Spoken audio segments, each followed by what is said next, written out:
Good morning students. आज हम लोग नेक्स्ट टॉपिक पर चलते हैं, एलसी ऑसिलेशंस। आपको इसके पहले सर्किट्स मैंने पढ़ाया, pure inductive, pure capacitive, pure resistive, फिर कैपेसिटर इंडक्टर आपने पढ़ लिया। और नहीं, कैपेसिटर इंडक्टर तो आप पढ़ने जा रहे हैं। आपने इंडक्टर और रजिस्टर पढ़ा, कैपेसिटर और रजिस्टर पढ़ लिया, मतलब C R, L R, L, C R सब पढ़ लिए। ये बचा हुआ है। इसमें एक विशेष तरह की बात होती है जिससे इसमें ऑसिलेशन होने लगता है। ये ऑसिलेशन कैसे होता है सिर्फ आपको यह समझना है एलसी ऑसिलेशंस में। और अगर आप इसको समझ लेंगे तो आप इसको अपने लैंग्वेज में लिख भी लेंगे, there will be no problem. तो first we will discuss how current और how electricity oscillates in this LC oscillations. तो देखो क्या होता है, कैसे होता है, मैकेनिज्म पूरा समझो। हमारे पास, पहले समझो, हमारे पास एक क्वाइल है। इस क्वाइल में हमने किसी भी तरह से कोई करंट इधर से पास किया। अगर ये करंट कांस्टेंट है तो कोई बात नहीं, करंट पास हो गया। लेकिन अगर करंट वेरिएबल करंट पास हुआ, वेरिएबल करंट पास होगा तो ये क्या करेगा, तुरंत ही इसमें जो फ्लक्स बनेगा, मैग्नेटिक फ्लक्स, करंट बदलने से इससे पास होने वाला फ्लक्स भी बदलेगा ड्यू टू सेल्फ इंडक्शन। और ये अपोजिट डायरेक्शन में, इसको अपोज करने के लिए अपोजिट डायरेक्शन में एक ईएमएफ जनरेट करेगा, जिससे अपोजिट डायरेक्शन में करंट भी फ्लो होने लगेगी। ये कंडीशन होगी जब इसमें करंट बढ़ता जाएगा। अब देखो, अगर मान लो यही करंट घटता जाए, घटने लगे तो ये क्या करेगा, इसके अंदर कुछ न कुछ मैग्नेटिक एनर्जी स्टोर है in the form of magnetic field lines. तो अब ये क्या करेगा कि इस करंट को घटने भी नहीं देगा। अकॉर्डिंग टू लेंज लॉ, अगर इससे पास होने वाला फ्लक्स बढ़ता जा रहा है तो ये अपोजिट डायरेक्शन में ईएमएफ जनरेट करेगा, उस फ्लक्स के बढ़ने को रोकेगा। अगर इसमें फ्लक्स घटता जा रहा है तो ये उसी डायरेक्शन में फ्लक्स जनरेट करेगा और उसके घटने को रोकेगा। तो दोनों चीजों को ये अपोज करता है। तो यहां पर देखो क्या होगा कि जब हम इसमें करंट दिए, बढ़ते जाएगा करंट, तो ये इस डायरेक्शन में ईएमएफ देगा, इधर की ओर इंड्यूस्ड करंट जनरेट करेगा। और जैसे ही आपका करंट घटना शुरू होगा तो उस समय ये क्या करेगा, जिस डायरेक्शन में आपका करंट है उसी डायरेक्शन में ये इंड्यूस्ड करंट जनरेट कर देगा। दोनों बातें खूब अच्छे से समझ लेना कि जब करंट इसमें बढ़ता जाएगा, वेरिएबल करंट होगा, इंक्रीजिंग होगा, तो इंड्यूस्ड करंट की डायरेक्शन इसके अपोजिट। और जब इसमें पास होने वाला करंट एक मैक्सिमम वैल्यू से घटता जाएगा, ग्रेजुअली डिक्रीज होगा, तो it will produce EMF in the same direction in the applied current or applied EMF. तो यह एक इंडक्टर की प्रॉपर्टी जिसको हम पहले भी पढ़ चुके हैं। जब मैंने आपको सेल्फ इंडक्शन, म्यूचुअल इंडक्शन पढ़ाया था तो वहां मैंने आपको ये समझा दिया था। लेकिन अब इसी चीज को हम लोग एलसी ऑसिलेशंस में यूज करने जा रहे हैं। इसी same phenomena, same concept will be used in LC oscillations. अब बात करते हैं एलसी ऑसिलेशन में कैसे होता है। ये देखो, ये सर्किट हमने जोड़ी है। इस सर्किट में यह है कि ये एक बार इससे कनेक्ट होगा, इधर कनेक्ट होगा। तो हम लोग पहले इसको किधर कनेक्ट करेंगे, पहले हमारे पास ये पूरी सर्किट जो है अभी इस सेल से डिस्कनेक्टेड है, इसमें किसी तरह की कोई एनर्जी नहीं है। हम इसको पहले इससे कनेक्ट करा देंगे। जब आप इससे कनेक्ट कराएंगे तो सेल से करंट पास होगा इस कैपेसिटर में, और कैपेसिटर का यह प्लेट पॉजिटिवली चार्ज हो जाएगा, यह प्लेट निगेटिवली चार्ज हो जाएगा, क्योंकि ये पॉजिटिव है सेल का और ये निगेटिव है। तो ये पॉजिटिव चार्ज, ये निगेटिव चार्ज, ये सेल पूरा, सॉरी, ये कैपेसिटर पूरा चार्ज हो गया। जैसे कैपेसिटर चार्ज होगा, इसके पास कुछ एनर्जी स्टोर हो जाएगी, जो एनर्जी होती है 1/2 CV², या इसी चीज को हम लोग कहते हैं Q²/2C। अगर इसमें चार्ज स्टोर्ड Q है और कैपेसिटेंस इसका C है, तो इसमें total energy stored will be Q²/2C। अब देखते हैं, अब सेल को हमने हटा लिया, एक बार इसको चार्ज किया, सेल को हमने हटा लिया। सेल के हटाने के बाद हमारे पास यह कंडीशन बनी। इस कंडीशन में देखो, यहाँ पर इसके पास पॉजिटिव और इधर नेगेटिवली चार्ज, ये प्लेट्स हो गए कैपेसिटर के। जैसे कैपेसिटर को हमने इससे कनेक्ट किया इंडक्टर से, इंडक्टर का इंडक्टेंस मान लो दिया गया है L, कैपेसिटर का कैपेसिटेंस C। अब जैसे ही आप इसको इंडक्टर से जोड़ेंगे तो ये डिस्चार्ज होगा, क्योंकि इसमें तो चार्ज भरा हुआ है, ये पॉजिटिव इधर जाना चाहेगा। तो अब ये क्या होगा, जब यह इसमें जाएगा तो अभी इंडक्टर में करंट क्या है, इंडक्टर में करंट की वैल्यू है 0, I = 0। और जैसे ही आपने इससे जोड़ा वैसे ही करंट इसमें फ्लो होना शुरू हुआ, करंट फ्लो होगा। अब 0 से I करंट तो वैरी हो रहा है, तो अगर करंट 0 से I वैरी हो रहा है तो इसका मतलब कि ये कम से ज़्यादा हो रहा है, तो यह अब इसमें मैग्नेटिक फील्ड के फॉर्म में स्टोर एनर्जी स्टोर होना शुरू हो जाएगी, इसमें मैग्नेटिक फील्ड बनेगा और वो फ्लक्स इससे वैरी भी होगा, और इसने तुरंत ही एक ईएमएफ जनरेट कर दिया। एक ईएमएफ जनरेट करेगा ठीक इसके अपोजिट डायरेक्शन में। फिर यह धीरे धीरे डिस्चार्ज होता जाएगा, डिस्चार्ज होता जाएगा, और मान लो कि एक समय ऐसा आया कि इसके पास कुछ एनर्जी है और बाकी का कुछ एनर्जी इसमें मैग्नेटिक फील्ड के फॉर्म में स्टोर हो गया, कुछ एनर्जी इसमें मैग्नेटिक फील्ड के फॉर्म में स्टोर हो गई। अब यह एक कंडीशन आई कि कुछ एनर्जी मैग्नेटिक फील्ड के फॉर्म में है, कुछ इलेक्ट्रिक के फॉर्म में है। फिर एक कंडीशन और आएगी कि जब यह टोटल पूरा डिस्चार्ज हो जाएगा, मतलब total energy will be converted into the form of magnetic field and total electrical energy will B 0। Capacitor की टोटल इलेक्ट्रिकल एनर्जी 0 हो गई। अब यहाँ पर कोई चार्ज नहीं बचा। तो देखो अभी क्या हुआ, 0 से I तक ये वैल्यू बढ़ी है, जैसे जैसे ये बढ़ना शुरू हुई है वैसे वैसे इसमें मैग्नेटिक फील्ड के फॉर्म में एनर्जी स्टोर होती गई है। अब जैसे ही यह I से अब 0 होगा, जैसे ही कैपेसिटर के पास स्टोर पूरा चार्ज खत्म हो जाएगा, ये पूरा चार्ज दे चुका होगा, डिस्चार्ज हो जाएगा, अब ये करंट देगा नहीं, तो अब करंट की वैल्यू I से फिर 0 होना शुरू होगी। अभी 0 से I हुआ है, अब ये I से 0 होगा, और जैसे ही ये I से 0 होगा वैसे ही यह वैरी करेगा, और वैरी करेगा तो उसी डायरेक्शन में यह करंट जनरेट करेगा जिस डायरेक्शन में करंट था। मतलब अभी करंट इधर से इधर पास हो रहा था, इधर से इधर पास हो रहा था ऐसे। तो अब ये क्या करेगा, ये फिर इसी डायरेक्शन में इसमें इंड्यूस्ड करंट जनरेट कर देगा। जब इसी डायरेक्शन में इंड्यूस्ड करंट जनरेट करेगा, जिससे ये हमारा जो करंट है I अब I से घट करके 0 हो रहा है, तो ये उस 0 को बचाना चाहेगा कि ये करंट हमारा कम ना होने पाए due to the Lenz law. अगर करंट बढ़ाओगे तो ये अपोज करेगा, घटाओगे तो ये अपोज करेगा, बढ़ाओगे तो ये अपोजिट में बनाएगा, घटाओगे तो ये उसी डायरेक्शन में बनाएगा। तो अभी घट रहा है तो यह उसी डायरेक्शन में करंट जनरेट किया, और उसी डायरेक्शन में करंट जनरेट करने का मतलब यह हो गया कि अब यह इसको अपोजिट डायरेक्शन में चार्ज कर देगा, यह इसको अपोजिट डायरेक्शन में चार्ज कर देगा। तो जब इस डायरेक्शन में करंट बनेगा, तो इस डायरेक्शन में तो करंट तभी चलेगा जब जिधर प्लस से माइनस की ओर करंट जाता है, तो समझो यहाँ कहीं प्लस होगा, माइनस ऐसे होगा, तब इधर प्लस से माइनस की ओर करंट ऐसे चल रहा है, ऐसे होकर के इसमें से जाएगा। तो अब यह इसको क्या करेगा, अब यह इसको पॉजिटिवली चार्ज करेगा और इसको निगेटिवली चार्ज करेगा। इसको इरेज कर देना, ये सिर्फ समझने के लिए बताया मैंने।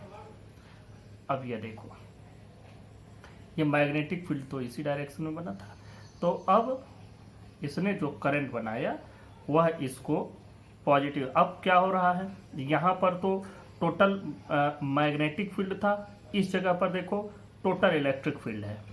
यहाँ इलेक्ट्रिक फील्ड मैग्नेटिक फील्ड दोनों है, यहाँ पर टोटल मैग्नेटिक फील्ड है, कोई भी इस जगह पर यहाँ पर कोई भी इलेक्ट्रिक फील्ड नहीं है। अब यह थोड़ा डिस्चार्ज, ये जो इसकी मैग्नेटिक एनर्जी है, it will start converting into electrical energy and the induced current will be in this direction, and hence it will charge this plate as positive and this plate as negative. This is just the opposite to the initial condition. Initially this plate behaves as positive, but now this plate is behaving as negative. अब देखो यह जो current बना ये इस direction में बना, क्योंकि करंट इस जो कम हो रहा है, इस डायरेक्शन में पहले इनिशियल डायरेक्शन ऑफ करंट यही था, लेकिन अब यह करंट कम हो रहा है, तो इसने जो इंड्यूस्ड करंट जनरेट किया है, करंट इंड्यूस हुआ है, वह इसी डायरेक्शन में देगा। अगर ये करंट बढ़ रहा होता तो ये अपोजिट डायरेक्शन में जनरेट करता। अब यहाँ से जो करंट की डायरेक्शन इधर आई, तो मैंने बताया इधर से तभी चलेगा जब यहाँ पॉजिटिव और यहाँ निगेटिव हो, तो ये इसको आके पॉजिटिवली चार्ज कर देगा। अब यहाँ पर कुछ एनर्जी इलेक्ट्रिकल भी है और कुछ एनर्जी मैग्नेटिक भी है, दोनों फॉर्म की एनर्जी यहाँ पर एग्जिस्ट कर रही है। इसके बाद जैसे और आगे बढ़ेंगे वैसे पूरी की पूरी magnetic energy will be converted into the form of electrical energy. तो इस कंडीशन में this plate will be completely charge with positive and this will be negative, मतलब and in this condition the entire energy has been converted into electrical form. अब total energy electrical हो गई यहाँ पर। अब क्या होगा, अब ये कैपेसिटर फिर से डिस्चार्ज होगा। इसमें एक बात मैं आपको पहले ही बता दूं कि we have considered that the circuit contains no resistance, कोई रेजिस्टेंस इसमें माना नहीं गया है। रेजिस्टेंस वैसे तो अगर आप एक वायर बनाते हैं तो उसमें भी रेजिस्टेंस होता है, लेकिन फिलहाल के लिए taking an ideal condition we have considered that there is no resistance throughout the circuit. अब देखो, अब जब ये डिस्चार्ज होगा, अभी तक तो करंट की डायरेक्शन ऐसे रही है जिससे ये पॉजिटिव चार्ज हुआ है और ये नेगेटिव चार्ज हुआ है।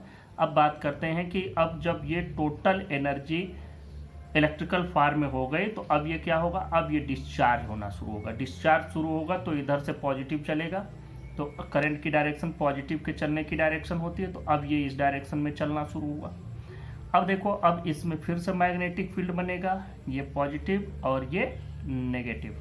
अब इसमें फिर से मैग्नेटिक फील्ड बना, कुछ एनर्जी मैग्नेटिक के फॉर्म में होगी और कुछ एनर्जी इलेक्ट्रिक के फॉर्म में होगी। अब मैग्नेटिक फील्ड इधर से इधर की ओर बना। अब लास्ट पर पहुंचते हैं धीरे धीरे। अब देखो, जब हम यहां पहुंच रहे हैं इस कंडीशन में, देखो इस कंडीशन में the condenser the capacitor has been discharge completely. अब ये पूरा डिस्चार्ज हो गया। पूरा डिस्चार्ज होने का मतलब the entire electrical energy have been converted into the form of magnetic energy. अब ये मैग्नेटिक फील्ड के फॉर्म में पूरी की पूरी एनर्जी स्टोर हो गई है इसमें। अब ध्यान दें, अब जब पूरी की पूरी मैग्नेटिक एनर्जी हो गई, तो अब ये क्या करेगा, अब ये जैसे जैसे इसमें से करंट बढ़ रहा था वैसे वैसे ये इसमें मैग्नेटिक फील्ड इसमें बनता गया और इससे पास होने वाला मैग्नेटिक फील्ड वैरी भी होता रहा, तो इसने induced EMF induced current generate किया। अब क्या होगा, अब जैसे ही इसका चार्ज खत्म हुआ वैसे ही अब करंट, अभी तक तो आई इसमें था, अब जीरो हो रहा है, करंट घट रहा है। जब करंट घटना शुरू होगा तो ये क्या करेगा, जिस डायरेक्शन में करंट था उसी डायरेक्शन में ये इंड्यूस्ड करंट जनरेट करेगा। इंड्यूस्ड करंट उसी डायरेक्शन में आएगा क्योंकि according to Lenz rule it always opposes the cause due to which the flux is going to change. तो ये फ्लक्स चेंज हो रहा है, तो अब फ्लक्स घटते हुए करंट से चेंज हो रहा है, तो ये करंट को बढ़ाएगा। तो करंट को बढ़ाएगा मतलब इस डायरेक्शन में करंट जनरेट करे। इस डायरेक्शन में करंट जनरेट होने का मतलब पॉजिटिव से नेगेटिव हमेशा चलता है, तो इधर का प्लेट पॉजिटिव और इधर का नेगेटिव की तरह बिहेव करेगा। मतलब अब ये आकर के पॉजिटिव चार्ज इस पर इकट्ठा होना शुरू होगा। तो अब ये इस कैपेसिटर को फिर से उसी कंडीशन में ले आएगा जिस कंडीशन में इनिशियली था, ये वाली कंडीशन। तो ये पूरी इन 8 सीरीज ऑफ फिगर्स से हम पूरा समझ सकते हैं कि what is the complete process of LC oscillations. और अगर इसमें वास्तव में कोई रेजिस्टेंस न हो तो ये charge discharge, charge discharge, the conversion of total electrical energy into magnetic form, again magnetic to electrical, again electrical to magnetic, it will continue till the infinite time. लेकिन ऐसा होता नहीं है। Practically after some oscillations it gets die out, but it remains exist for some times, so it is called LC oscillations. देखो, इसी चीज को हमने लिख भी दिया है।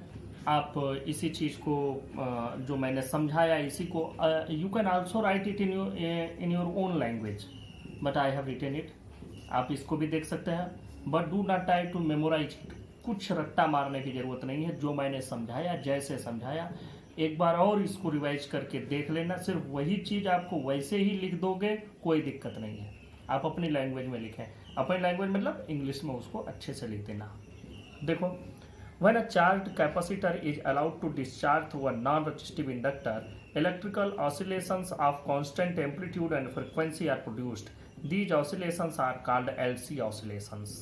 यहाँ LC oscillations के साथ दो बातें जुड़ी हैं, कांस्टेंट एम्पलीट्यूड और नॉन रजिस्टिव इंडक्टर। अगर ये नॉन रजिस्टिव इंडक्टर है तभी एम्पलीट्यूड कांस्टेंट होगा। आप झूला चला के छोड़ दो तो उसका तो एम्पलीट्यूड धीरे धीरे, मतलब वो इतनी दूर गया है, फिर थोड़ी कम जाएगा, फिर थोड़ा कम जाएगा, धीरे धीरे आके बीच में रुक जाएगा due to the ever present damping forces. तो रजिस्टिव फोर्सेज, चाहे एयर का रेजिस्टेंस हो, चाहे किसी भी तरह का फ्रिक्शनल फोर्स हो, frictional force is ever present, you can't deny it.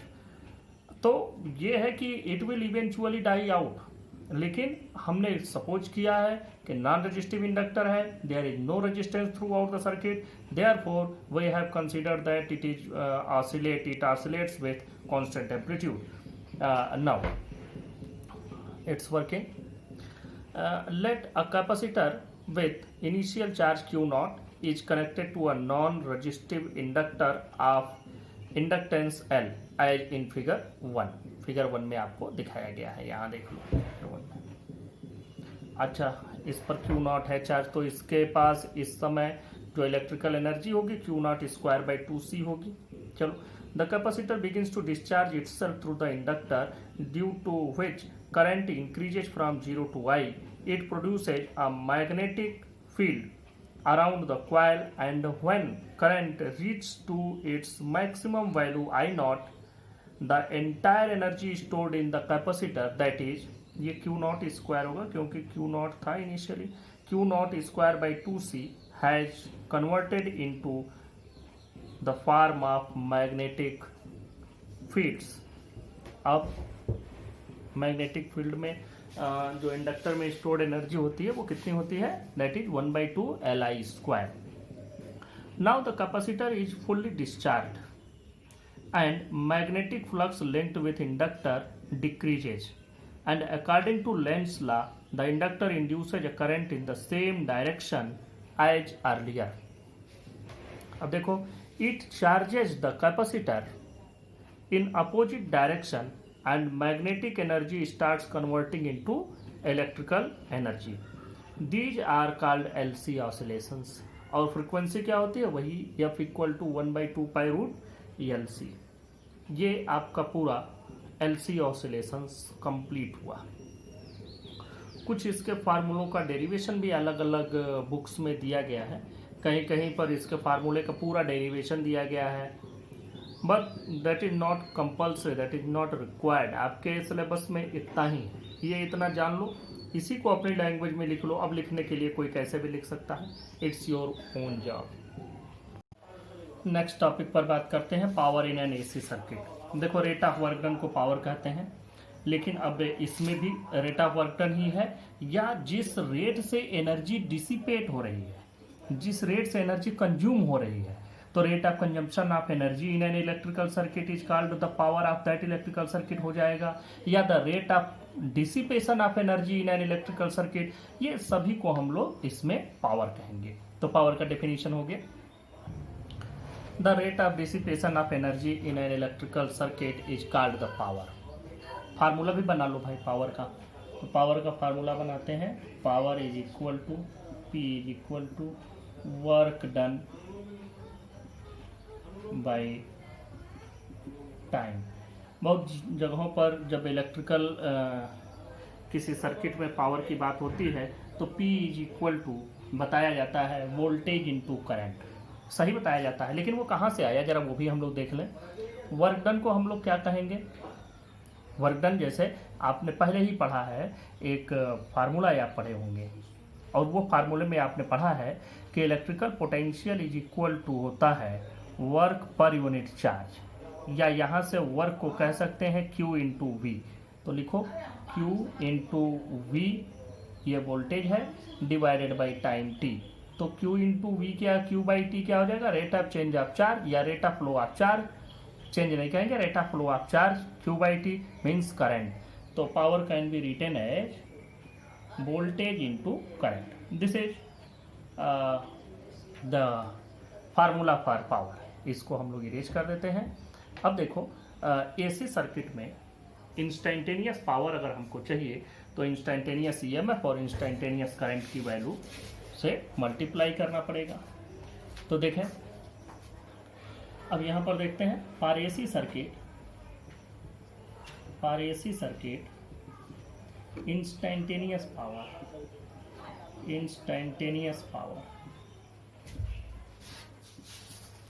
P is equal to, ये वैल्यू हो जाएगी E इंटू आई। E की जगह पर वैल्यू रख दो E not sine omega T. I की जगह पर भी वैल्यू रख दो, ये होता है I naught sine omega T. तो साइन ओमेगा टी तो हो जाएगा जब प्योर रेजिस्टिव सर्किट होगा, तब दोनों सेम फेज में होंगे। हम मान लेते हैं कि there is a phase difference, हम कोई फेज डिफरेंस मान लेते हैं फाई का। तो I naught sine omega T minus phi, ये वैल्यू हुई। अब यहाँ से हम लोग P का फार्मूला कैलकुलेट करते हैं। देखो E नॉट आई नॉट तो हो ही गया, E naught I naught sine omega T और साइन ओमेगा टी माइनस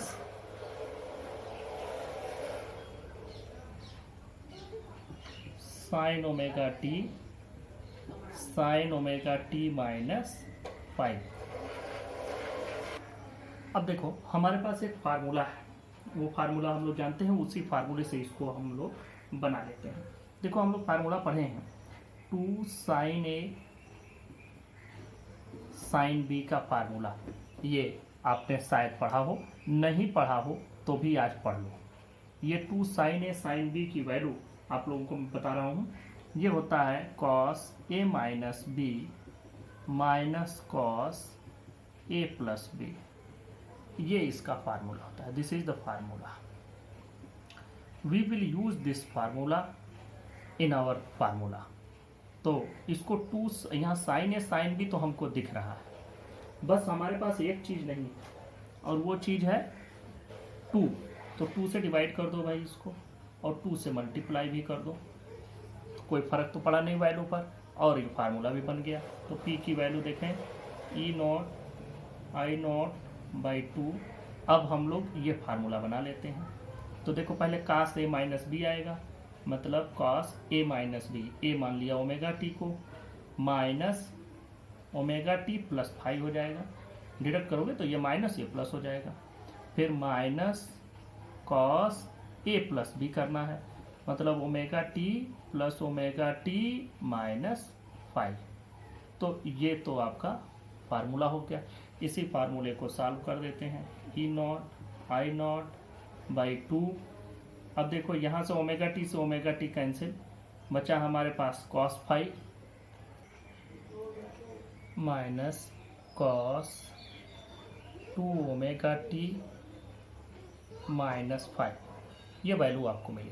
इस वैल्यू में भी जरा ध्यान देना, ये जो cos 2 ओमेगा टी माइनस 5 की वैल्यू हमको मिली है, ये वैल्यू टाइम पर डिपेंड कर रही है। और एक पूरी साइकिल के लिए अगर हम कोई भी चीज़ ऐसी लेते हैं एसी की, जो एक पूरे कंप्लीट साइकिल के लिए लेते हैं और वो टाइम पर डिपेंडेंट है, तो it's average value will be 0। तो इसका मतलब कि इसकी पूरी वैल्यू क्या हो जाएगी, 0 हो जाएगी। Since cos 2 omega t minus 5 is time dependent, thus its average value over a cycle is 0। तो P की वैल्यू अब हम लोग यहाँ से लिखते हैं। P की वैल्यू हो जाएगी E naught I not by 2 cos 5, और ये तो पूरा 0 ही हो गया। तो ये आपको यहाँ से फार्मूला मिला। इस फार्मूले में एक चीज़ और भी देखो, we can also write it as E naught by root 2 into I naught by root 2 into cos 5। अब देखो, जब हमने √2 की वैल्यू डिवाइड कर दिया √2 से डिवाइड नहीं किया, इसी को 2 को √2 इंटू √2 में बांट दिया 2 भागों में, तो E0/√2 हम लोग पहले ही पढ़ चुके हैं, it is ERMS, it is IRMS. तो we can also write it IRMS into cos phi. तो देखो, P can also be written as ERMS into IRMS into cos phi, and simply this value also E0 I0 by 2 cos phi. ये दोनों value, ये हमारे पास power का formula मिला इन an AC circuit. इस फार्मूले में आपको एक चीज दिख रहा है, cos phi, ERMS IRMS cos phi. अब यहाँ पर जैसे पहले हम लोग क्या जानते थे कि पावर इज इक्वल टू, जो एवरेज पावर होता है किसी भी सर्किट में होता है वोल्टेज इनटू करंट, यहाँ भी है वोल्टेज इनटू करंट, लेकिन यहाँ cos फाई से हमको मल्टीप्लाई करने पर यह वैल्यू मिल रही है. मतलब it behaves as a factor which giving the average power in an AC circuit. So this factor is called power factor, and this value ERMS into IRMS, this value is called the apparent power. Therefore हम लोग लिख लेते हैं where cos phi is known as power factor, known as power factor. और इसकी value किस पर depend करती है? इसकी वैल्यू डिपेंड करती है कि नेचर ऑफ सर्किट कैसा, pure resistive, pure capacitive, pure inductive, LCR क्या है. तो इसकी वैल्यू डिपेंड कर रही है नेचर ऑफ सर्किट पर. तो ये भी लिख लेते हैं, and it's value depends upon the nature of circuit.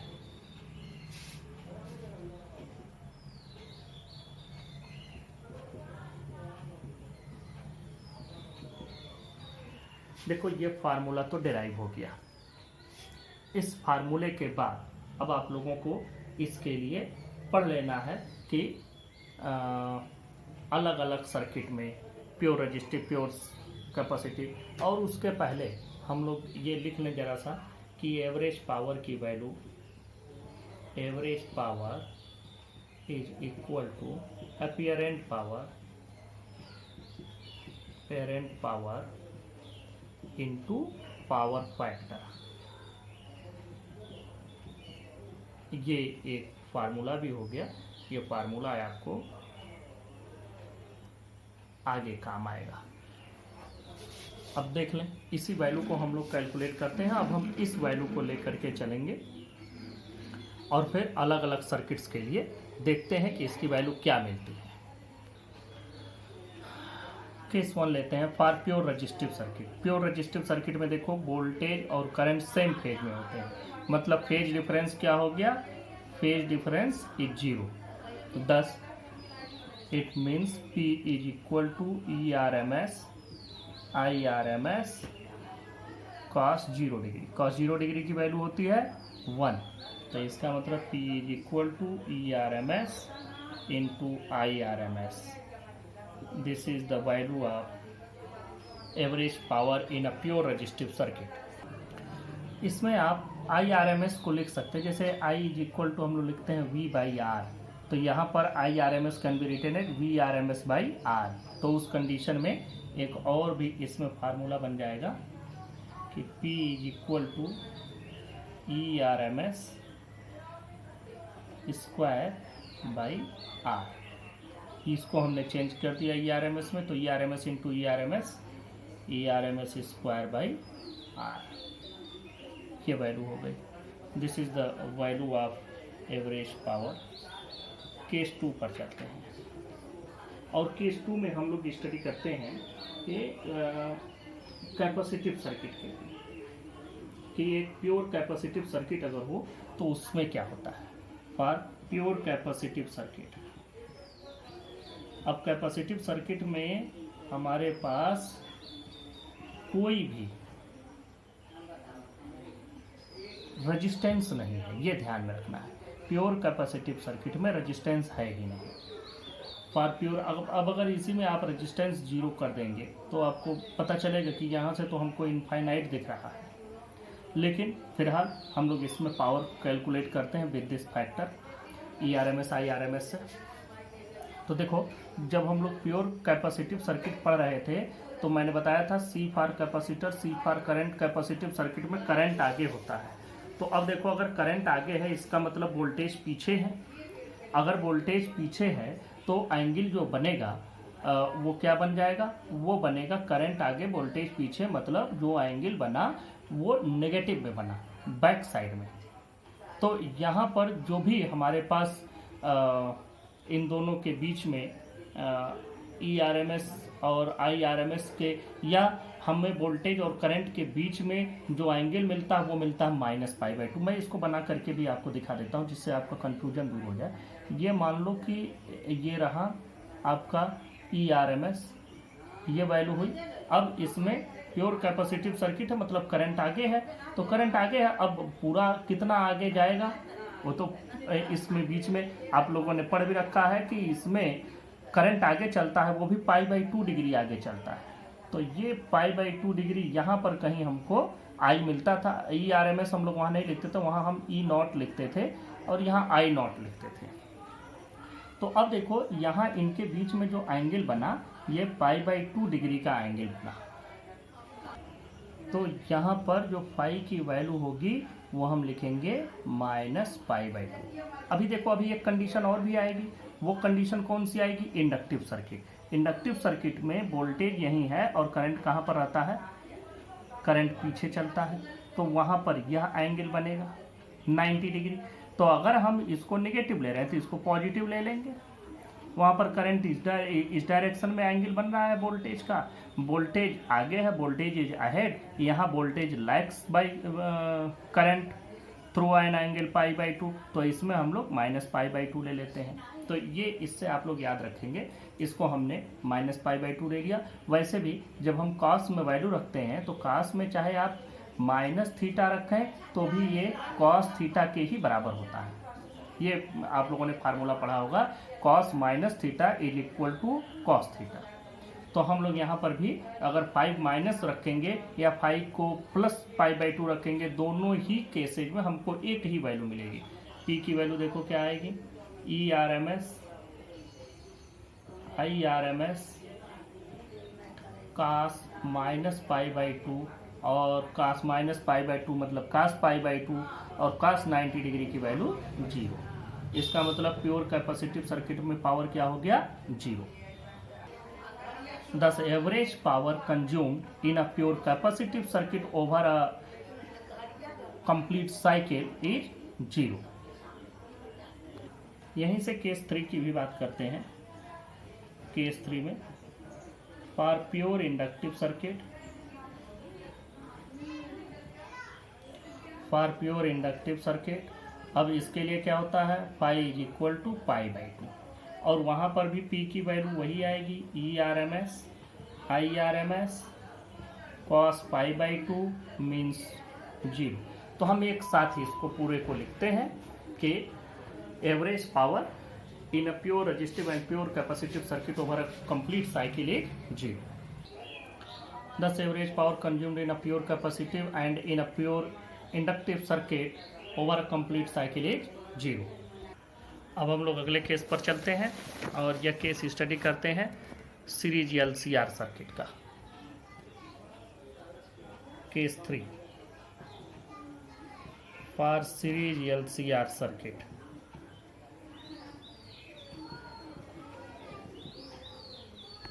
अब इसमें भी हम ये भी मान लेते हैं कि where XL greater than XC। अब जरा ध्यान दें, जब हमने फेजर डायग्राम बनाया था इसका, तो फेजर डायग्राम हम किस प्रकार बनाए थे, बस वह समझ में आ गया तो सारी चीज़ें समझ में आ जाएंगी। हम बनाए थे यहाँ कहीं VR और इस पर हमने बनाया था VL, इस पर बनाया था VC, ये VL और ये वैल्यू हमारी कितनी बनी, VL - VC।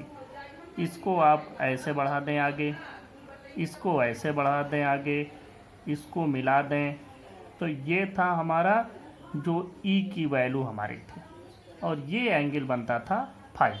देखो ये कितना हो गया, यहाँ से इतना हो गया V L minus V C, क्योंकि हमने लिया X L greater than X C, तो आई एक्स एल मतलब V L is greater than I X C मतलब V C.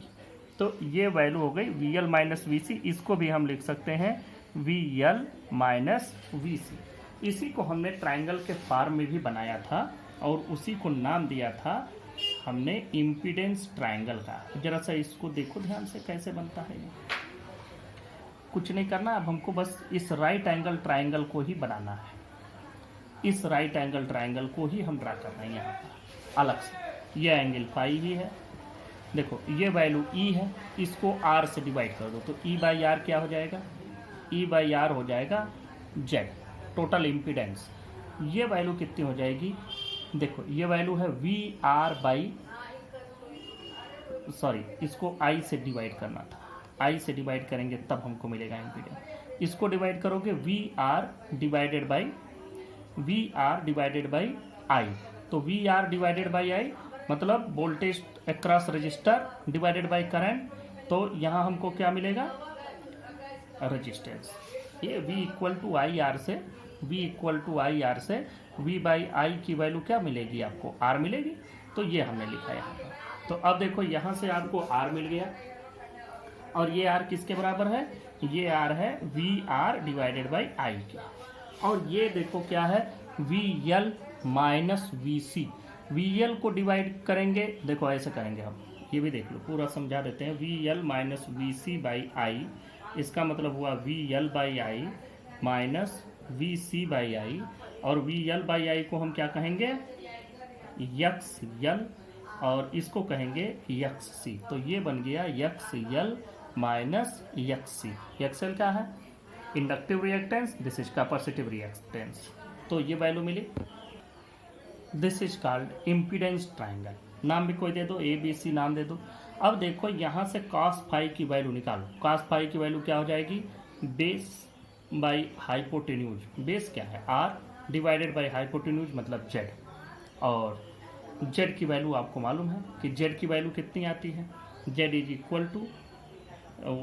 Equal to under root, देखो R square plus X L minus X C whole square using Pythagoras theorem. Z square equal to R square plus X L minus X C whole square. ये value से हमको Z मिल गया, तो ये Z की value है। तो यह इतनी चीज़ मैंने पूरा आपको इसीलिए समझाई जिससे आपको cos फाई की वैल्यू एलसीआर सर्किट में मिल जाए। cos फाई आपको मिलेगा यहाँ से r by Z, where Z is equal to this value. तो अब हम इस पूरे को हटा करके आपके सामने ये फार्मूला लिखते हैं, कौन सा, E R M S I R M S cos phi का। तो इसमें एवरेज पावर लेते हैं, E R M S I R M S cos phi is equal to E R M S I R M S cos phi का मतलब r by Z. तो where Z is equal to under root R square plus X L minus X C whole square. ये impedance triangle बना भी लेंगे आप तो अच्छा रहेगा, आपको समझ में आता रहेगा। यही बना लेना इम्पीडेंस ट्राइंगल जल्दी से। ये लिख देना एक्स एल माइनस एक्स सी, ये लिख देना आर, और ये लिख देना जेड, और ये ए बी सी, ये नाम दे देना इनको ए बी सी। और इस तरह से ये एंगल भी बना देना फाई। ये जेड इज इक्वल टू चाहो तो लिख भी देना ई बाई आई, ये तो आपको पता ही है, ये वी आर बाई आई हो जाएगा। तो फिर हाँ, this is the power in a in a LCR circuit. अब इन द रेजोनेंस कंडीशन, इसमें रेजोनेंस की कंडीशन भी बनती है। In resonance